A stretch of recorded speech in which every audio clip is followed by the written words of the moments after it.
Working on complex assemblies like the OMAX Micromax water jet with multiple systems and designers can be a challenge, especially when work needs to reference other sub-assemblies.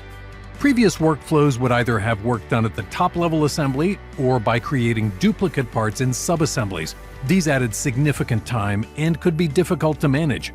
Envelopes have long been a great tool for making reference components that do not affect calculations or bills of materials.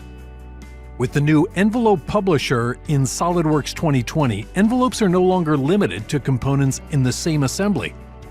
Now we can simply select the components needed for reference and a destination assembly. Once the envelope is created, we can open the same destination assembly to complete the task. Now it is easy to finish all the plumbing design work in one place. We can add reference geometry or mate directly to the envelope components, ensuring the design will fit in the top-level assembly. Envelope Publisher makes it simple to work collaboratively in large assemblies and be assured design work will fit together seamlessly.